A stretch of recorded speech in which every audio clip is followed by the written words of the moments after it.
เงี้ย Today's ง่ายเรา Friday. เป็น I love ลูก Friday. สาวได้ตอนนั้น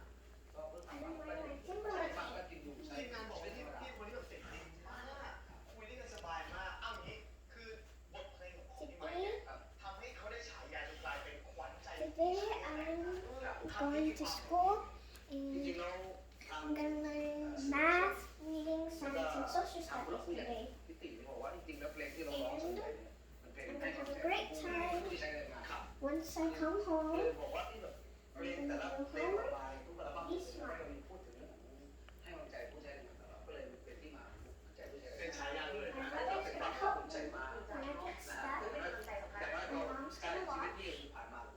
คือ my เป็นผู้ใช้ dad's แรงงาน gonna scan my homework พี่เล่าให้ถึงบ้านครับ and ผมอยาก I ให้ will send to my teacher. But ไม่เป็นลูกตุ้มลูกอะไร I ก็แล้วแต่ always ทำอา love ชีพอื่น having เอาชีวิตเป็น having ตัว a อย่าง great time คือ with กว่า my จะถึงส family. บายทุกวันเนี้ย